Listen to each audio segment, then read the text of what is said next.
What's up mga kumari kong tigang o good evening po. Nako, gabi na ha mga kumari kong tigang, tayo palayas pa. Kasi tayo po ngayon ay lilipad papunta sa landingan ng gobyerno ng Pilipinas sa Carian Encantadia sa UPLB. Kaya lang medyo traffic pa rin ha mga kumari kong tigang. Bakit ano magagawin sa UP? Kasi tayo po ngayon ay mag-jogging.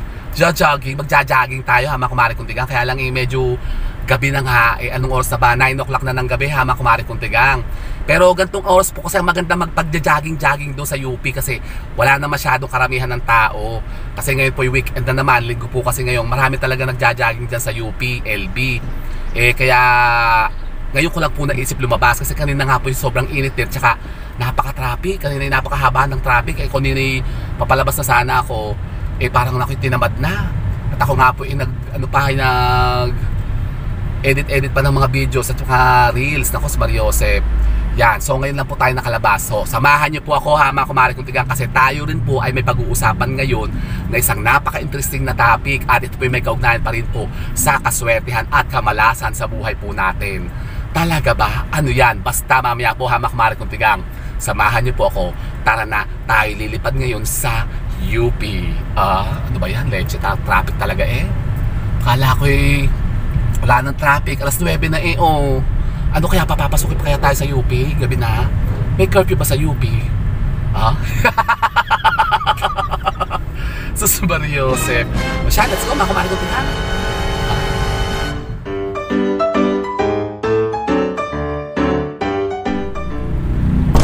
So, ayun na nga po ha mga kumari kong tigang, isang mapagpalang araw na po sa inyong lahat. Isang mapagpalang gabi pala kasi gabi na. Kasi yun nga po, tayo nga po ngayon papunta nga po sa UPLB para po tayo po makapagbawas-bawas lang po ng ating taba-taba sa katawan, para tayo po makapag-jogging baga.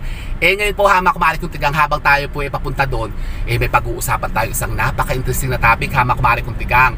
Kung kayo po ha mga kumari kong tigang ay nag-iisip pa ng mga bagong pampaswerte na magagawa po ninyo dyan sa mga tahanan po ninyo, sa paggamit po ng mga napakasimple lamang naman pong mga kasangkapan ha mga kumari kong tigang, tuturuan ko po kayo. Paano? Ganito po ha mga kumari kong tigang. Batid nyo po ba ha mga kumari kong tigang na ang simple at payak na buto ng malunggay, opo ha mga kumari kong tigang, ay isa pa rin palang napaka-powerful po na sangkap na pampaswerte. Talaga ba? Opo ha mga kumari kong tigang.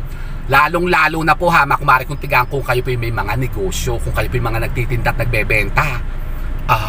Halimbawa kayo po may mga online shop, ganyan, mga nagbebenta kayo online. Meron kayong mga inaalok-alok. Tapos kayo po yung nakakaramdam ngayon ng medyo pagtumal, paghina ng inyong pong mga benta at kita. Alam niyo po ba ha mga kumari kong tigang na simple lamang pong paggamit po ng mga buto ng malunggay. Ayan po ha mga kumari kong tigang, yan po nasa screen natin. Kayo po yung makakahikayat ng mga bago at mga fresh na mga kaswertihan. Lalong-lalo pag sa pag-inganyo po ng maraming benta. Talaga, paano? Ganito po ang gagawin po ninyo. Kayo po'y kukuha lamang po ng 8 pirasong buto ng malunggay, at yan po'y babalutin nyo lamang po sa kapirasong telang pula o sa pouch na pula po ha mga kumari kong tigang. Ilalagay nyo lamang po yan dyan kasama po ng 3 pirasong silver coins o 3 piso. At yan po'y lagyan nyo po ng isang cotton buds, bulak po ha mga kumari kong tigang. At yan pong pouch na yan o yan pong unto na yan na binalot po ninyo, ilalagay nyo lamang po sa lalagyan po ninyo ng inyong pong mga pera o mga benta sa kaha po ninyo, sa cash registers po ninyo ha mga kumari kong tigang. Tapos kung halimbawa kayo po nasa bahay, wala na po kayo mga physical store, yan po ilagay nyo lamang po sa mga working table po ninyo sa bahay po ninyo o sa harapan po ng mga main door po ninyo. Kasi yan po napakainam din po makahikayat ng mga positive energy para kayo patuloy na daluyan at pasukin ng mga sinasabing kaswerte. Halimbawa kayo po wala namang mga businesses, kayo po parang magaan na pagpasok sa inyo ng pera. Halimbawa kayo po yung mga trabaho, ganyan, yung mga kinikita po ninyo lumalaki. Tapos yung parang hindi kayo madaling maubusan ng pera kapag kayo po merong buto ng malunggay dyan sa mga bahay po ninyo. Isabit nyo po sa mga main door po ninyo ha mga kumari kong tigang, at makikita nyo. Nako, kung kayo po nakakaranas ngayon ng medyo yun na nga, taghirap. Nako, si Mariosep, anong petsa na? November na ha mga kumari kong tigang. Baka kayo po naghihikaws pa rin ngayon. Kayo po ano ba? Nako, kayo po'y magsubi-subi na ha mga kumari kong tigang, kasi malapit na po ang Pasko at maraming mamamasko. Sus Mariosep, kailangan natin kumita ng mas marami ngayon ha mga kumari kong tigang. So subukan nyo po yan. Gawin nyo po yan ha mga kumari kong tigang. Kumuha lang po kayo ng 8 pirasong buto ng malunggay. Yung pong natuyo na, ha mga kumare kong tigang, kasi talagang napaka-epektibo po niyan. At batid nyo po ba, ha mga kumare kong tigang, na napakainam din po niyang pampaswerte kung kayo po ay mahilig din pong magpasugal-sugal.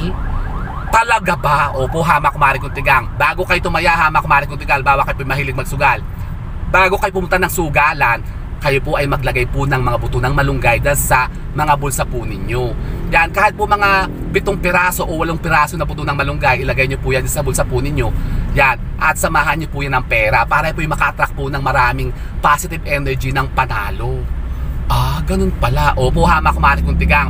Kaya subukan nyo yan, ha mga kumare kong tigang. Hindi nyo susubukan. Subukan nyo ang power ng buto ng malunggay kasi talagang napaka-powerful po niyan. At napaka-epektibo din yung gamot, ha mga kumare kong tigang. Kung kayo po may mga bulate, magandang paburga yan, ha mga kumare kong tigang. Diba, masakitan po ang mga tiyan po ninyo, may mga kabag kayo. Yan, maglaga lang po kayo ng buto ng malunggay, yung diniktik na buto ng malunggay, ilaga nyo po yan at ipainom nyo yun sa may mga sumasakit-sakitan siya, sa may mga bulate. Naku, lalabas ang bulate. So yun po, ha mga kumare kong tigang, itry nyo yan para malaman nyo po, ha mga kumare kong tigang, kung ano pong maaaring maidulot itong kaswertihan sa mga buhay po ninyo. O gusto nyo yan? Aba, gusto ko yan, ha mga kumare kong tigang. At kung kayo po, ha mga kumare kong tigang, ay may mga katanungan pa tungkol po din sa ating ipinlex ngayon na pampaswerte na buto ng malunggay, pwede po kayo magtanong dyan, ha mga kumare kong tigang. Mag-iwan lamang po kayo mag-comment nyo dyan sa ating comment box, ha mga kumare kong tigang. At kapag kayo binabasa natin, yan po yung sasagutin ko rin dito. O di ba ga? And so with that, mga kumare kong tigang, keep safe and God bless. Thank you for watching. And don't forget to subscribe my channel. I know you like it. And don't forget to brush your teeth. Bye mga kumare kong tigang. Ako leche talaga traffic pa rin. 9 o'clock na, ha. Naku, mag-aalas 10 na ng gabi. Bakit ganun pa rin? Tignan nyo, traffic Traffic na traffic pa rin. Bakit ano ba meron? Linggo lang naman ngayon. Marami nagsisimba siguro. Kasi dito meron dito pong San Antonio de Padua, yung parish. Tapos doon sa loob sa UP naman po merong St. Therese. Ako, dalawang simbahan. Pero wala naman masyadong special occasion ngayon. Bakit na traffic pa rin? Alas 10 na siya. Nako po. Para ako talaga inaalat ata. Parang nagugutom pati ako. Makakain na lang kaya. Huwag nag-jogging. Leche Ano ba yan? Kailangan natin kasi maging fresh Kailangan natin magpa-fresh.